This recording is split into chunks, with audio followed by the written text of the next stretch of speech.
మనం మన shades fashions లో కేటగిరీ వైజ్ తీసుకొద్దాం అనుకుంటున్నాం కదా. సో మనం మన ఫస్ట్ కేటగిరీ వచ్చేసి స్ట్రీట్ వేర్ సెలెక్ట్ చేసుకున్నాం. ఈ రోజు టీ షర్ట్ యొక్క ప్రింటింగ్ స్టైల్ గురించి కొంచెం తెలుసుకుందాం. Today is the day 5 building of our own clothing store from the scratch. First one is screen printing. ఇది వచ్చేసి మల్టిపుల్ వాషెస్ తర్వాత కూడా ప్రింట్ అనేది టీ షర్ట్ మీద నుంచి అంత ఈజీగా అయితే వెళ్ళదు. So it is more durable and great for simple and bold designs like logos and slogans. ఇందులో ఉన్న మైనస్ ఏంటంటే ఇది సింపుల్ డిజైన్స్ కి మాత్రమే సూటబుల్ అవుతుంది. డీటెయిలింగ్ లో కానీ మల్టీ కలర్ లో కానీ అంత బాగా వర్క్ అయితే అవ్వదు, ఎందుకంటే దీంట్లో మనం తక్కువ కలర్స్ ని యూజ్ చేస్తాం. Second one DDG printing. ఇది వచ్చేసి స్క్రీన్ ప్రింటింగ్ కంటే తక్కువ డ్యూరబిలిటీ ఉంటుంది. It's great for detail and full colours design like photos, art work. And దీంట్లో మనం ఎక్కువ డిజైన్ ని యూజ్ చేసుకోవచ్చు, అలాగే ఎక్కువ కలర్స్ ని కూడా యూజ్ చేయొచ్చు. కాటన్ ఫ్యాబ్రిక్ లో అయితే ఈ ప్రింట్ అనేది చాలా ఎఫెక్టివ్ గా ఉంటుంది. థర్డ్ వన్ వచ్చేసి పఫ్ ప్రింటింగ్. ఇది వచ్చేసి ఇప్పుడు మనకి మోస్ట్ ట్రెండింగ్ లో ఉంది. ఇది ఏంటంటే టీ షర్ట్ లో మనకి మంచి టెక్స్చర్ ఫీల్ అనేది ఇస్తుంది. చూడడానికి మంచి బోల్డ్ గా ఇంకా ప్రీమియం గా ఉంటుంది. ఇది mostly oversize tees, hoodies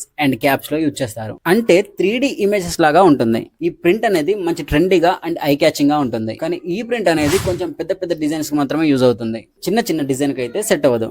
ఈ వీడియో మీకు ఎంతో కొంత ఇన్ఫర్మేటివ్ గా అనిపిస్తే ఈ వీడియోని లైక్ చేసి మన పేజ్ ని ఫాలో చేయండి.